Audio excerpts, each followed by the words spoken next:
న్యాయ పోరాటం మేము చేస్తామన్నారు. మరోవైపు జూబ్లీహిల్స్ ఉప ఎన్నికల్లో కూడా చేయగలిగినంత ఫైట్ చాలా బలంగా చేశారు. గతంలో మేమే ఆల్టర్నేటివ్ అని చెప్పుకున్నటువంటి బీజేపీ ఇప్పుడు 3వ స్థానానికి పడిపోయింది. చాలా వీక్గా కనిపిస్తోంది, పోటీ ఇవ్వలేని పరిస్థితి. మరోవైపు ఒకప్పుడు 3వ స్థానం మీరు అని గేలి చేసినటువంటి బీఆర్ఎస్ ఇప్పుడు 2వ స్థానానికి ఎగబాకింది. చాలా బలంగా ఆల్టర్నేటివ్గా ఇప్పుడు కనిపిస్తోంది. అధికార కాంగ్రెస్కి చాలా బలమైనటువంటి పోటీ ఇవ్వగలుగుతుంది. ఇలాంటి పందాన్ని కొనసాగించి ఇంతకంటే బలంగా ఫైట్ చేస్తే ఖచ్చితంగా రాబోయే ఎన్నికల్లో ఫలితం తమకు అనుకూలంగా ఉంటుందని బీఆర్ఎస్ నమ్ముతోంది. ఖచ్చితంగా గెలుపు తమదేనంటూ నమ్ముతోంది. సో మీరేమనుకుంటున్నారు? అలాగే ఆర్టీవీ అడిగినటువంటి ప్రశ్నకు చాలామంది రెస్పాండ్ అవుతున్నారు. కేసీఆర్ మళ్ళీ సీఎం అవుతారా అంటే 88% మంది అవునంటున్నారు, ఛాన్స్ లేదంటూ 12% మంది అంటున్నారు. అంటే ఎక్కువ శాతం మంది 88%, ఆల్మోస్ట్ 90% కేసీఆర్ మళ్ళీ సీఎం అవుతారని నమ్ముతున్నారు. ఆర్టీవీ అడిగిన ప్రశ్నకు చాలామంది సమాధానం ఇస్తున్నారు. So what is your opinion about this? KCR మళ్ళీ సీఎం అవుతారా? బీఆర్ఎస్ బలంగా కనిపిస్తోందా? కేసీఆర్ రాకతో బీఆర్ఎస్ మరొకసారి మరింత ఉత్సాహంగా పోరాటానికి సంసిద్ధం అవుతుందా? కేసీఆర్ స్ట్రాటజీస్ సహజంగా రాజకీయాల్లో అపరచాణిక్యుడిగా కేసీఆర్ని చెప్తూ ఉంటారు. ఎలాంటి క్రిటికల్ సిచ్యువేషన్ అయినా సరే హ్యాండిల్ చేయగలిగేటువంటి సత్తా కేసీఆర్కి ఉంది అని రాజకీయాల్లో చెప్తూ ఉంటారు. గతంలో ఎన్నో సందర్భాల్లో మనం చూసాం. ఇప్పుడు మరొకసారి అలాంటి ఒక స్ట్రాటజీని కేసీఆర్ అమలు చేయబోతున్నారా? కాంగ్రెస్ మీద పూర్తి స్థాయిలో యుద్ధానికి సిద్ధమవుతున్నారు అంటున్నారు. సో మీ అభిప్రాయం ఏంటి? ఏం జరగబోతోంది? కామెంట్ చేసే ప్రయత్నం చేయండి.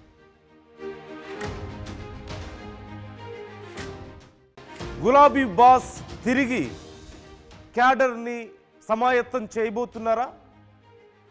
గులాబీ బాస్ మొత్తం మీద మరొకసారి ప్రజల్లోకి రాబోతున్నారా అనే ప్రశ్న వస్తే అవుననే సమాధానం వినిపిస్తోంది. కాంగ్రెస్ పై ఇక పూర్తి స్థాయిలో ఫైట్కి బీఆర్ఎస్ సిద్ధమవుతోంది. అన్ని రకాలుగా, ఎన్ని రకాలుగా వీలైతే అన్ని రకాలుగా ఫైట్ చేయడానికి బీఆర్ఎస్ సమాయత్తం అవుతుంది.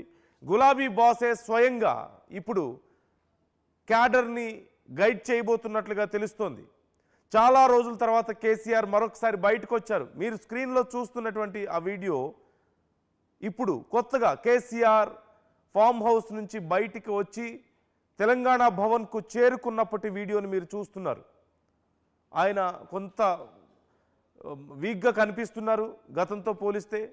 కొన్ని ఆరోగ్య సమస్యలు, అలాగే గతంలో కాలికి అయినటువంటి సర్జరీ, వీటన్నిటి తర్వాత పూర్తి స్థాయిలో ఆయన కోలుకొని మరొకసారి క్యాడర్ని మరింత యాక్టివ్ చేసే ఆలోచనలో ఉన్నట్లుగా తెలుస్తోంది. ఆయన హైదరాబాద్ వచ్చారు, తెలంగాణ భవన్కి చేరుకున్నారు. అక్కడి క్యాడర్తో ఇన్వాల్వ్ అవుతున్నటువంటి పరిస్థితి కనిపిస్తోంది. ఉన్నటువంటి ఎమ్మెల్యేలు, ముఖ్యమైన నాయకులందరితో భేటీ అవబోతున్నారు. పూర్తి స్థాయిలో క్యాడర్ని ఎలా సమాయత్తం చేయాలి?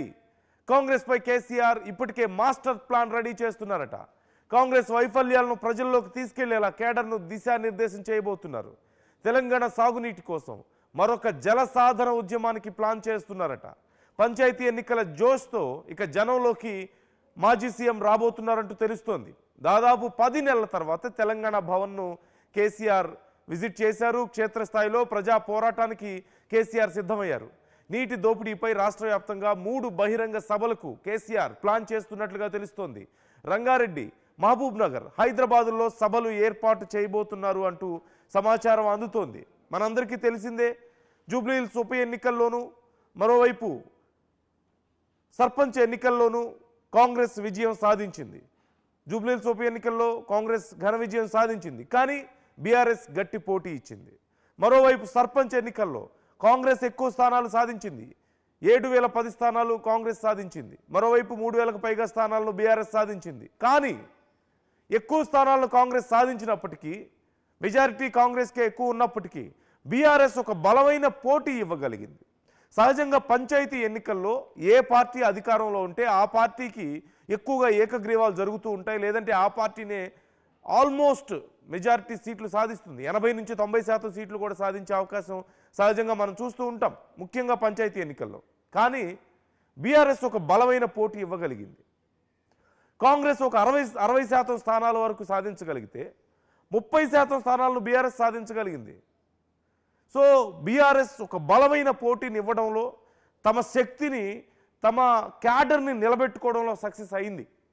సో ఇప్పుడు ఈ ఉత్సాహంతో ఇక నెక్స్ట్ ఎంపీటీసీ జెడ్పీటీసీ ఎన్నికలకు కానీ, అలాగే ఇటు జిహెచ్ఎంసీ ఎన్నికలకు కానీ సమాయత్తం అవ్వాలని, ముఖ్యంగా కాంగ్రెస్ వైఫల్యాలను ప్రజల్లోకి తీసుకువెళ్లాలంటూ భావిస్తోంది.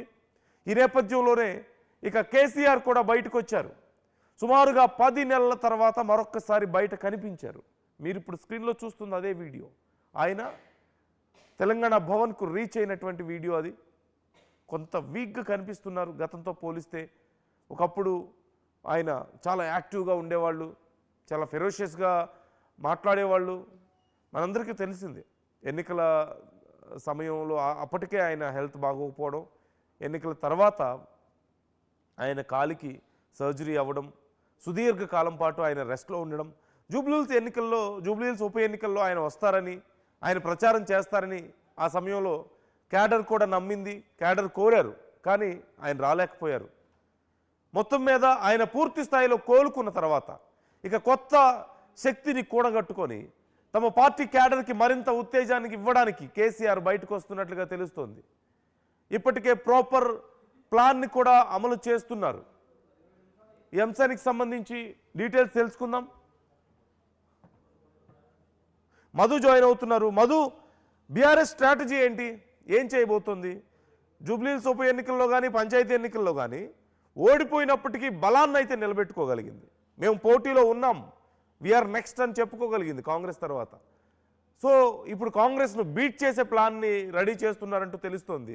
కేసీఆర్ కూడా చాలా కాలం తర్వాత బయటకు వచ్చారు. ఆయన హెల్త్ కండిషన్ ఎలా ఉంది, ఇప్పుడు ఎలా నడిపించబోతున్నారు క్యాడర్ని?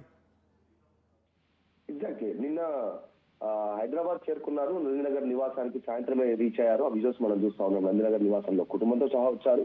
ఈ రోజు జరిగేటువంటి సమావేశం సుదీర్ఘ సమావేశం ఉంటుంది. మధ్యాహ్నం 2 గంటల నుంచి సాయంత్రం వరకు బీఆర్ఎస్ ఎల్పీ సమావేశం, రాష్ట్ర కార్యవర్గ సమావేశం, దాదాపు 400 నుంచి 450 మంది పూర్తి స్థాయి కీలక నాయకులతో ఈ సమావేశం నిర్వహిస్తున్నారు. కేవలం అనుమతి ఉన్న వారినే రావాలని చెప్పారు. ఇన్విటేషన్ బై ఫోన్స్ కాల్ విన్న వారికి, అనుమతి ఉన్నటువంటి వారు మాత్రం ఈ సమావేశానికి హాజరవుతుండే అవకాశం ఉంది. చాలా రోజుల తర్వాత కేసీఆర్ సమావేశం నిర్వహిస్తుండడం, అందులో కీలకంగా పాలమూరు రంగారెడ్డి, పోలవరం, నల్లమల్ల సాగర్ కి సంబంధించిన ఈ రెండింటిపైన చర్చ చేయడం, కేంద్ర ప్రభుత్వ ఒత్తిడితో రాష్ట్ర కాంగ్రెస్ ప్రభుత్వం కేవలం 45 టీఎంసీలకే ఆ ప్రెజర్, కేంద్ర ప్రభుత్వం పెట్టిన ప్రెజర్ కి ఒప్పుకోవడం అనేటువంటి దానిపైన పెద్ద ఎత్తున ప్రజా పోరాటం నిర్వహించాలనేటువంటి ఒక ఆలోచన చేస్తున్నట్టుగా తెలుస్తా ఉంది. గతంలో బీఆర్ఎస్ అధికారంలో ఉన్నప్పుడు 90 టీఎంసీల కోసం పోరాడినటువంటి సందర్భం ఉంది. కానీ ఈ రోజు కాంగ్రెస్ కేంద్ర నిర్ణయాలకు తలొగ్గుతా ఉంది. ఇది కరెక్ట్ కాదు. రాష్ట్రంలో రైతాంగానికి తాగునీరుకి తీవ్రమైనటువంటి ఇబ్బంది పడేటువంటి పరిస్థితి ఉంటుంది ఈ ప్రభుత్వ నిర్ణయం వల్ల, కాంగ్రెస్ ప్రభుత్వ నిర్ణయం వల్ల అనేటువంటి ఆలోచన చేస్తా ఉన్నారు. యాక్చువల్ గా అయితే వీటితో పాటు కాంగ్రెస్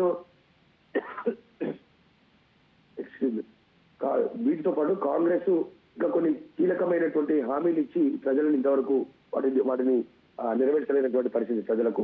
వాటిపైన కూడా ప్రజా ఉద్యమాన్ని నిర్మించాలనేటువంటి ఆలోచన చేస్తా ఉన్నారు. ఉద్యమ కార్యాచరణ మొత్తం ఒక తెలంగాణ ఉద్యమం ఎట్లయితే రూపకల్పన చేశారో, ఈ రోజు స్వరాష్ట్రం సాధించుకొని 10 ఏళ్ల తర్వాత కాంగ్రెస్ అధికారంలోకి వచ్చిన తర్వాత జరుగుతున్న పరిణామాలతో మళ్ళీ నీటి ఎద్దడి పరిస్థితి ఉంది. ఆంధ్రప్రదేశ్ పక్క రాష్ట్రం ఒత్తిళ్లతో, కేంద్ర ప్రభుత్వ ఒత్తిళ్లతో ఇక్కడ కాంగ్రెస్ ప్రభుత్వం ఒప్పుకుంటుంది. తెలంగాణకు అన్యాయం అవుతుంది. అసలు తెలంగాణ రాష్ట్రం జీవించిందే నీళ్ల కోసం. సో మళ్ళీ ఈ రోజు అదే పరిస్థితి కాంగ్రెస్ విషయంలో కనపడతా ఉంది. కాబట్టి దీనిపైన ప్రజా పోరాటం నిర్మించడానికి కేసీఆర్ సిద్ధమైనట్టుగా తెలుస్తా ఉంది. మొత్తం కార్యక్రమం సిద్ధం చేస్తా ఉన్నారు. త్వరలోనే దీనికి సంబంధించిన డేట్స్ ప్రకటన చేయనున్నారు. ఏ రోజు ఎక్కడ నుంచి ఏ నాయకుడు పాల్గొనాలి, ఉద్యమంలో ప్రజల్లోకి ఎలా అర్థమయ్యేలా తీసుకెళ్లగలగాలి అనేటువంటి దాంతో పాటు మొత్తం 3 సమావేశాలు, 3 బహిరంగ సభలు నిర్వహించాలి.